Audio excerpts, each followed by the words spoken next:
The quick brown fox jumped over the lazy dog. It's where we all begin. Welcome to Lazy Dog Typewriters.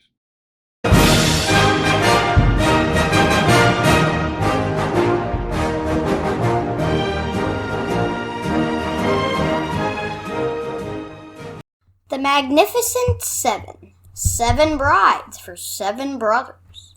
7 days in May. 7 degrees of separation.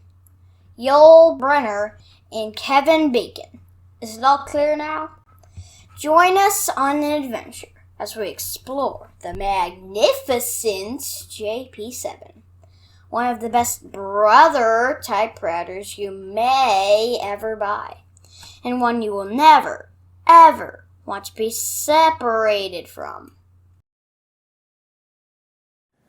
Howdy folks, and welcome to Lazy Dog Typewriters. As you see here, we have our mascot here, and today we are going to be looking at the Brother JP7. Thanks, Kevin. As Kevin stated in his introduction, we've been playing a little bit of 7 degrees of separation, or 7 degrees of Kevin Bacon, if you will, when we're talking about the eponymous Brother JP7. And I say eponymous with somewhat of a tongue-in-cheek as well, because we have here a Brother 900, which is actually probably the most rare of the JP7 models. In fact, some may even wonder if it is a JP7, and we'll talk about that in just a minute. Starting on the left, however, we also have another mystery machine called the Super Deluxe. That's a Brother JP7 as well. Or is it?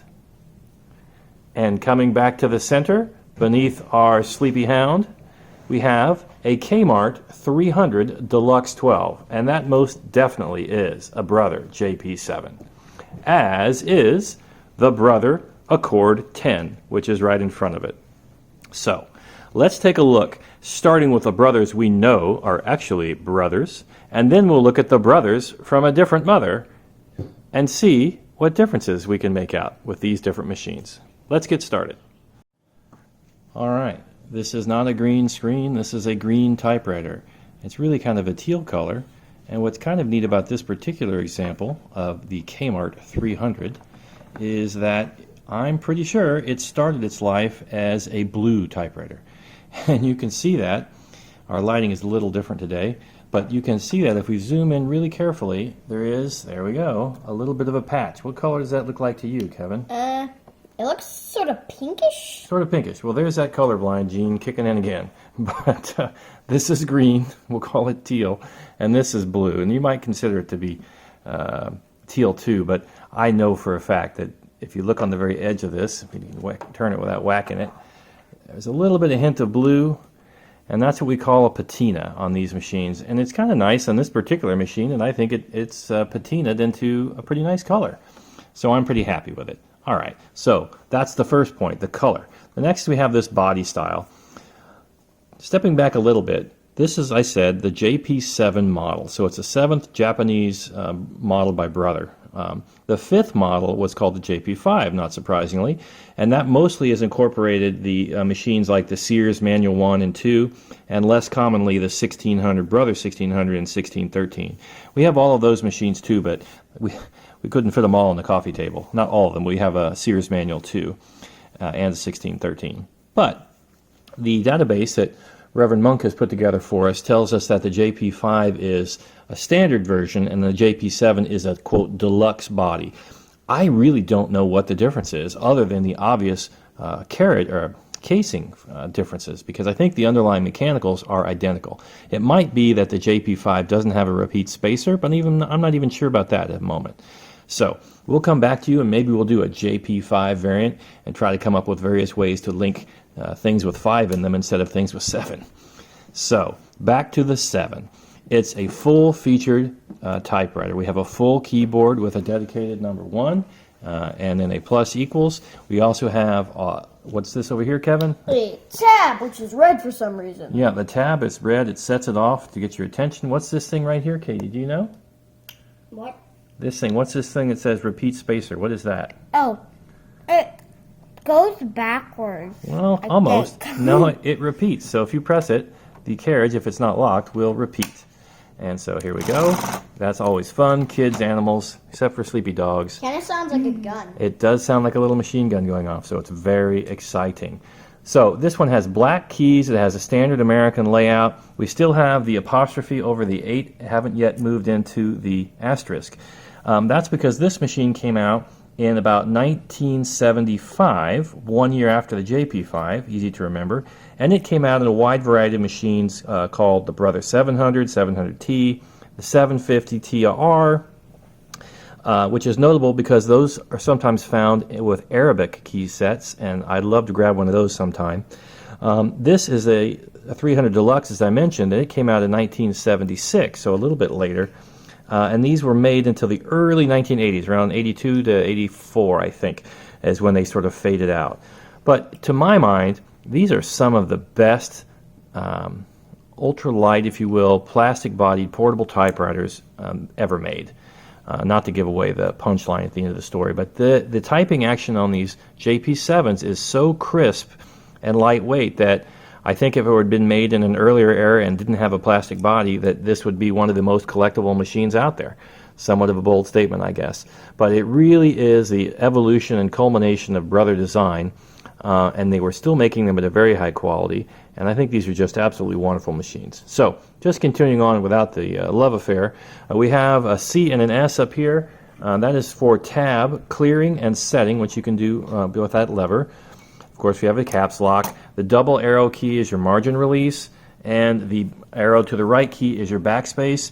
As I've mentioned before, sometimes these keys are swapped in location.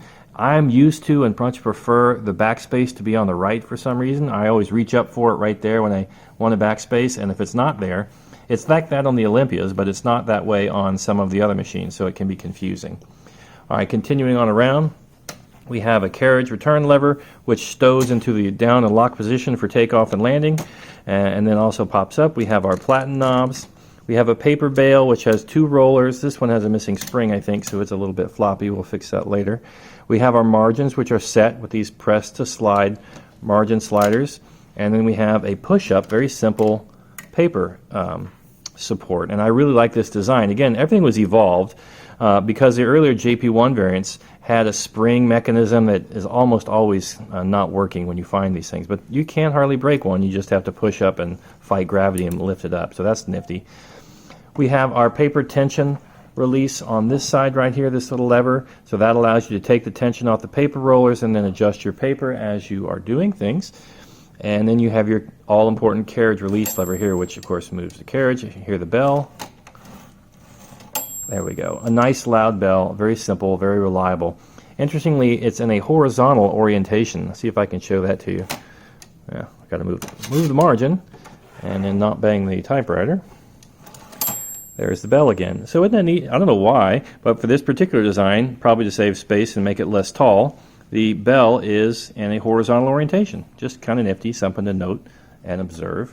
By this time in the design, the ribbon vibrator, which we will also look at, is a single arm design, and it seems that engineers have decided that that is the most efficient way of doing a ribbon vibrator, because almost all the machines, the Olivettis and others, and the late running machines from the 70s and 80s have shifted to this type of a vibrator lifting arm, and it just must be simpler to manufacture and simpler to make, and it works quite well. Now for a quick look at the little brother, if you will, the Accord 10. It's identical machine. The 10 refers, of course, to the carriage width, and it's just 2 inches shorter, and you can't really notice about 1 inch on either side of the case. It's exactly the same dimensions underneath, so it's just for those who didn't want to have a 12-inch carriage. In my mind, the overhang of the extra carriage length really is negligible and unnoticeable. And here we have the case, which I referenced earlier, for the JP7, the standard one. It has this kind of, I don't know, reminds me of a helmet. It actually makes me think of the Android guy who was a friend of Lando Calrissian's on Cloud 9, who had that computer device on his ear here. Not sure where that came from in my mind, but there it is. It's a case, it's nice, it's robust, it's very simple, and it has a plastic latching mechanism here which is secured by these two screws. When you push the buttons on the front, those two latches come down and release the typewriter. So that's just how that all works, and of course it clips over in the back. These occasionally will get cracked, but they're pretty strong and they work pretty well. And that leads us to our comparison of the brother from a different mother, and that is the Brother 900. Let's go over here and take a look at him. Well, the most obvious difference, probably two really obvious differences between these machines, is one, the gray keyboard, and two is the sloped ribbon cover. You also have gray accoutrement, if you will, in the back. So we have a gray ruler, we have a gray paper table, we have the same push-up paper support.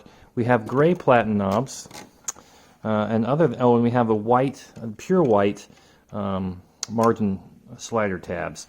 So, which leads me, I guess, to another discussion. I don't know exactly what it is because I'm not a chemist. When I play one on TV, there's a slightly different texture to this. Maybe it's just all in my head, but it seems like the plastic that they used in this modern vintage, and if I had to guess, I would say this is from the 2000s. I think that this is really a much more recent machine. It's just ever so slightly different. It has a different feel to it. I don't think it's any less strong. It's just, I don't know, like a little less soft or a little less flexible. Anyway, it is what it is. So let's go ahead and take the casing off here. Notice it has the same hook in the front and slightly different, I think, hooks in the back. Let's see if that's the same, true or not. Nope, it's actually identical, not surprisingly. They copied everything. They didn't copy it like I stole it, but they licensed or bought up the tooling from Brother, and they shipped it over to China to produce these machines. Well, now, one thing you can slightly see that is different, as we're going into deep dives, is, of course, the color of the metal here for the type bar action, or type levers, I guess you call these, and linkages. It's a little, this is stamped metal, and it seems to be slightly cheaper than the Brother original one was. This metal here, this metal piece here is stamped metal, but it seems a little more robust. They've kind of cheapened it a little bit on this. The frame here is another stamping. It has, rather than a serial number on the back, it has an electro pen etched serial number, so it's really hard to read. The keyboard is slightly different. We have a 1 with a plus on the top here, and then we have an international layout here, so we have an upside down exclamation and question mark for Spanish speakers, a tilde in, an umlaut, and a diacritic, and then we have a pound sign sneaking in on the bottom right. I think they were just trying to say, hey, we're going to produce one variant, so they didn't have to localize their typewriter production and just have the one that goes all the way around. Talking about the plastic, these knobs are knurled a little bit differently. There's bigger gaps here between the knurlings, if that's a word, and they, again, feel a little softer than the original plastic used. All right, the other little tiny difference is there, I think maybe a decal has gone missing, because the 1, 2, and 3 and the R decal is gone. I don't know if they never had one on from the factory, which is possible. They just simplified it away. But this is your line selector mechanism, and it's not labeled, so it could be a little confusing. Same ribbon color, ribbon vibrator, same ribbon color selector indicator decal is a little different. We have arrows instead of just a block color, and our margin release is kind of the European or German, more likely, double line with double arrows as opposed to a single line. And that is pretty much it. So the proof kind of is in the pudding, and let's do a quick typing test and then maybe see if we can see what our opinions are on the actual machine as a typing device. Okay, full disclosure, this machine has not been serviced yet. It is really filthy, and I apologize for that. But I wanted to give an example of an Accord 10, and so here we go. The quick brown fox jumps over the lazy dog. It's where we all begin. Okay, as I mentioned, wonderful things about these typewriters, all of them, is they still have a nice soft rubber platen, which is so great. And the typing action on the JP7, every one of them, not this particular machine, but every one of them I've ever used, is just very snappy. It's lightweight, so it doesn't feel sluggish or heavy, but it's just really snappy. I mean, I couldn't ask for any more, really. It's in a portable machine. It just really fits the design. It fits being so portable. I think these are the best kept secret in typewriters, the JP7 variants. So let's shift over here and set up this brother from a different mother and see if it lives up to that legacy. Okay, let's see how the Chinese brother types.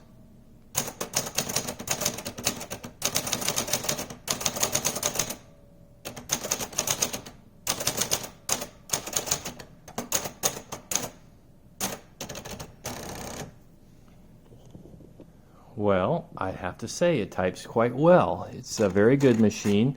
This one, of course, has been cleaned and has a very nice brand new ribbon. It doesn't prevent you from making typos, clearly, but it's a really nice machine. It's really good. It has just a slightly more tinny tactile sensation, however, than the factory original brothers do, and I suspect that has to do with the type bars and the segment and all the other components in here in this dowel rod system being made of a cheaper, more lightweight aluminum stamping or pot metal, whatever it is they're using. It just is a little bit less robust feeling than the original. So, is that a disqualifier? No, I don't think so. You're getting a 20-year newer machine, but it is a little bit of a con against it. One other thing I noticed on this particular machine is the carriage is somewhat heavy, and it's almost like there's a little excess tension on the mainspring, and maybe they did that to make sure that our repeat spacer has enough power to never bog down. Either way, it's just something you notice. The feet on this machine, which is another great segue, are fresh and rubbery, and they are of a slightly different design than the original. So let's do that. We can look at the original feet, and these, again, this is an unserviced machine, are a little more rounded, a little wider. So that's one thing they did change on the design. These holes here accommodate these feet, and the Brother 900 has smaller but taller feet underneath. So that begs the next question. Well, okay, if the feet are different, how about the lids? Can you put a JP7, in this case an Accord 10, cover on and a Brother 900? The burning question everybody wants to ask, are they really that close? Are they really the same machine? And the answer is, you better believe it. You can make a two-tone typer if you want. It fits absolutely perfectly. And while on the topic of cross-compatibility, can you fit a Super Deluxe case on a Brother 900? Something you've all been wanting to know, and the answer is absolutely not. It's a different design. So this is the Super Deluxe. We'll give it a brief overview. It's the same machine, the Brother JP7, except it has a more angular ribbon cover, kind of like the Sears Achiever, except the Sears Achiever has a panel that comes down there, and they didn't replicate that cutout. This particular machine clearly has black keys. It has also got a yen mark, which you don't see that much, so makes you wonder, is it intended for Japan? It has a pound key as well as a dollar key, so it's ready to be a stockbroker for sure. But other than that, there's no Spanish keys, and I guess that was their endeavor to appeal to either the Hong Kong market, I'm not sure, but it has some international aspects to it that the others don't. Same idea on the plastic. It has the same logo. I'm quite certain this was produced in the same factory. It has the same somewhat stiffer plastic. Makes me worry a little bit about the clips. The same Electro Pen serial number, but just different keys. And these are dark gray as opposed to the light gray. So I think these were produced earlier than the Brother 900, which again I have never seen before. But of course, that doesn't necessarily mean anything. It retains its line selector sticker, which I guess must have just gotten lost on the Brother 900, and uses standard ribbons, of course, just like the others, same mechanism, every little bit, and has a very similar typing action. I would not distinguish it between the Brother 900 and the Super Deluxe, lowercase d, capital L. Just another Brother copy. All right, just for a quick pros and cons, because I know this is getting rather long. I won't even go into any real cons on the JP7 because I think it's just about a perfect plastic portable typewriter. Excellent typing touch, lightweight, reliable, soft platen. The only cons are maybe you don't like the particular 1970s styling. And some don't like the Sears Achiever, but I think they're just another gem, unpolished gem. And I kind of like to buy them and repaint the ribbon covers because I know that the dark brown is sort of, at least not in the 2020s, a very current style. But you never know. Colors just seem to come and go and come back again. It's amazing. Like the avocado from the 1960s. Who would have thought that'd be popular again? But it is. But one color that I do know is almost always popular, and that's white. I really like this Brother 900. I love the gray keys. The only other Brother that has gray keys like this is a 1966 440 or 440T, and those are really the same machine. And so it's neat. I like that aspect about it. I paid kind of a pretty penny for this one. But I love this color contrast. So then the next question might be, okay, you don't have a lot of cons on the JP7. Well, what about the Chinese JP7s? Which one should I get? Should I get a Chinese JP7 or a Japanese JP7? I would still probably side with a Japanese JP7 if I had the first choice because I think they're just a little bit better made in terms of overall material and workmanship. They've really withstood the test of time. I've had one of these Chinese JP7s that was junk. It had a messed up escapement rack, etc., and I couldn't fix it. So I think what is true about it is that just like many Chinese products, it depends on the quality control. You can get a perfectly fine, awesome JP7, like I think this Brother 900 is, and love it. No difference, really. Just a little less good typing touch. But you might get one that has some quality control program problems. So that's kind of the breaks with buying Chinese goods sometimes. So, qualified, yes. I think if you can find one of these, which you probably can't, they're a little bit rare to find these, I would snatch one up, and I certainly did myself. Other than that, the JP7s are very common. There are millions of them made. I love them. They have an excellent typing touch, really well made, very lightweight, very portable. You can really lug them around. They're not too heavy. They have a good case. They withstand shipping well. Just an all-around great machine. Those soft platens, you cannot sing the praises of that too much. All in all, we talked about the Magnificent 7, and I think that really is a great way to think about the Brother JP7. It's a magnificent, magnificent machine from which you would not want to be separated. Have a great day.